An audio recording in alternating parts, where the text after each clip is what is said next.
دنیا کا تحفہ بائے مشی شیخ۔ ماں کے کھانسنے کی آواز مسلسل آ رہی تھی۔ وہ بہت بے چین ہو رہی تھی۔ اس نے جلدی جلدی نماز کا سلام پھیرا اور ماں کے کمرے کی طرف لپکی۔ 2 دن سے کھانسی کے شدید دورے پڑ رہے تھے۔ اس نے جلدی سے سیرپ پلایا۔ حالت کچھ سنبھلی تو اس نے کہا، اماں کئی دن سے میں سینٹر نہیں گئی۔ مجھے فون پہ فون آ رہے ہیں۔ آج 2 گھنٹے کے لیے جانا پڑے گا۔ ویسے بھی آج تنخواہ ملنی ہے۔ پھر میں آپ کو کسی اچھے ڈاکٹر کے پاس لے کر جاؤں گی۔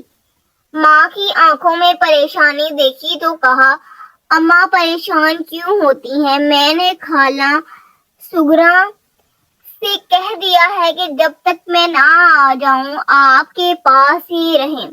خالہ اب آ بھی جاؤ، مجھے دیر ہو رہی ہے۔ اس نے دیوار کی اونٹ سے آواز لگائی، آتی ہوں۔ 2 منٹ صبر کر لے لڑکی، خالہ نے وہی سے جواب دیا۔ اس نے جلدی جلدی عبایا پہنا، ماں کے سر پر بوسہ دیا اور دروازے کی طرف لپکی تو خالہ سغرا کو دروازے پر ہی پایا۔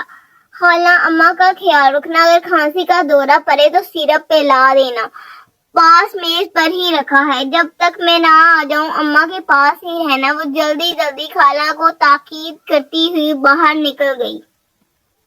خالہ دروازہ بند کر کے اماں کے پاس جا بیٹھی۔ اماں کے دل کو حوصلہ ہو گیا۔ دونوں ادھر ادھر کی باتیں کرنے لگی۔ بات ہوتے ہوتے مریم کی طرف مڑ گئی۔ ویسے بہن مریم، تجھے اللہ میاں کا خاص تحفہ ملا ہے۔ سغرا کا جملہ اماں کو کسی اور دنیا میں لے گیا۔ ایک 10 سال کی بچی اسکارف لیے بنا اسکول نہیں جا رہی تھی۔ ماں نے کہا، میری جان آپ ابھی بہت چھوٹی ہو، اسکارف بڑے ہو کر لینا۔ پر وہ کسی طور ایسے اسکول جانے کو تیار نہ تھی۔ ماں نے مجبوراً اسکارف اوڑھ دیا۔ باپ نے اسے اس حلیے میں دیکھا تو بہت غصہ آیا۔ ہماری ناک کٹوا کر چھوڑے گی یہ لڑکی؟ میرا کوئی اسٹینڈرڈ ہے، اسکول کے گیٹ پر کوئی نہ کوئی دوست مل جاتا ہے، اسے اس حلیے میں دیکھ کر ہنسیں گے، جانے کیا سوچیں گے میرے بارے میں۔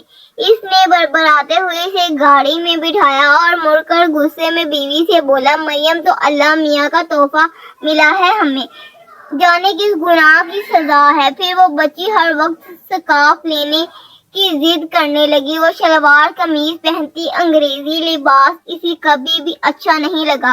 اس کے باپ کو اس کا یہ حلیہ سخت ناپسند تھا۔ وہ اس سے ناراض رہتے اور اکثر طنز کرتے ہوئے کہتے، مریم تو اللہ میاں کا تحفہ ہے۔ اریبہ اور عامر دونوں جڑواں تھے۔ یہ دونوں بچے کافی ماڈرن تھے، باپ کی آنکھوں کا تارا۔ ان کا ہر روپ باپ کی خواہش کے عین مطابق تھا۔ مریم ان سے 3 سال چھوٹی تھی اور مزاج میں ان دونوں کے برعکس۔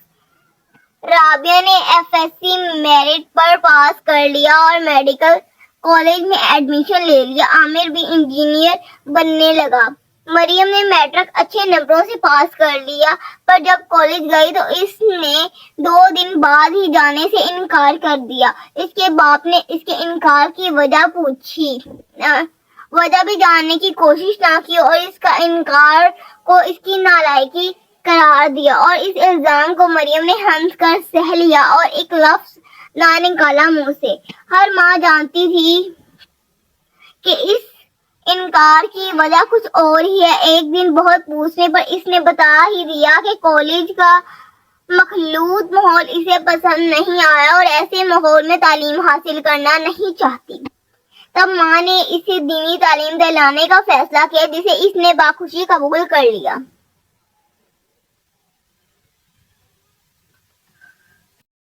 باپ نے بہت شور مچایا پر ماں نے کسی طرح انہیں سمجھا لیا۔ رابعہ ڈاکٹر بن گئی اور پھر اسپیشلائزیشن کرنے بیرون ملک چلی گئی۔ وہاں اسے اپنے لیے جیون ساتھی پسند آ گیا۔ تعلیم مکمل کر کے وہ واپس آ گئی۔ لڑکے کے ماں باپ رشتہ لے کر آ گئے جسے باپ نے خوشی خوشی قبول کر لیا۔ وہ تو ڈاکٹر اور برٹش داماد پا کر خود کو ہواؤں میں محسوس کر رہا تھا۔ ایک ماہ کے اندر اندر رابعہ بیاہ کر پردیس چلی گئی۔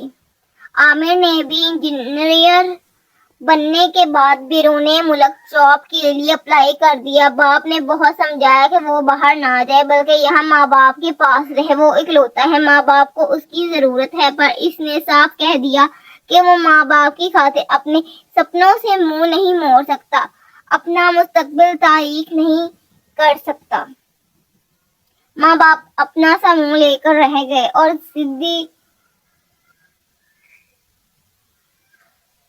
ضدی پنچھی اجنبی ہواؤں میں اڑ گیا اور ایسا اڑا کہ گھر کا راستہ ہی بھول گیا۔